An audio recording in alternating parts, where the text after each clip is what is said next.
ക്ഷണികമാണ് എന്നെ ഓരോ ദിനവും ഞങ്ങൾ വിളിച്ചറിയിക്കുന്നു. നന്ദിയോട് സ്തോത്രം. ഞങ്ങൾ പ്രിയ പിതാവേ, ഈ പ്രിയപ്പെട്ട പിതാവിനെ മക്കൾ ഒരുപാട് ദുഃഖിക്കുന്നതായ എൻ്റെ മക്കൾക്കായിട്ട് ഞങ്ങൾ ഹൃദയമായി പ്രാർത്ഥിക്കുന്നു. സ്വർഗ്ഗത്തിലെ ദൈവമായ അനുഗ്രഹങ്ങൾ സാന്ത്വനങ്ങൾ ഞങ്ങൾ ധാരാളമായി നൽകണമേ. മോശപാടുന്നവരെ കർത്താവെ ഞങ്ങളെ പ്രവേശിപ്പിച്ച ദിവസങ്ങളിലും ഞങ്ങൾ അനർത്ഥം അനുഭവിച്ച സമരങ്ങൾക്കും തക്കവണ്ണം ഞങ്ങളെ സന്തോഷിപ്പിക്കണമേ. ഞങ്ങളുടെ പ്രിയനാഥിന്റെ ദൈവമായ സ്വാതന്ത്ര്യം ഞങ്ങൾക്ക് നൽകണമേ. ഞങ്ങളോട് നീ കരുണ കാണിക്കണമേ എന്ന് പ്രാർത്ഥിക്കുന്നു. സമാധാനവും വീരത്തിന് ആശ്വാസം നൽകണമേ.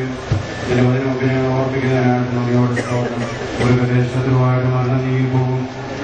കർത്താവെ അതിനെ ഞങ്ങളെല്ലാവരും അഭിമുഖീകരിക്കേണ്ടതാകുന്നുവെന്ന് നീ ഞങ്ങൾ അറിയിക്കുന്നതിനായിട്ട് സ്തോത്രിക്കണമേ എന്ന് പ്രാർത്ഥിക്കുന്നു. വീരത്തിലേക്ക് നൽകണമെന്ന് പ്രാർത്ഥിക്കുന്നു. നൽകണമേ കർത്താവെ, ഞങ്ങളോട് കൂടി ഇരിക്കണമേ. എല്ലാ കർത്താവും നിയന്ത്രിക്കുന്നതിനായിട്ട് സ്തോത്രം ചെയ്യുന്നു. യേശുവിന്റെ നാമത്തിൽ ഞങ്ങളുടെ പ്രാർത്ഥന പ്രയോജനം.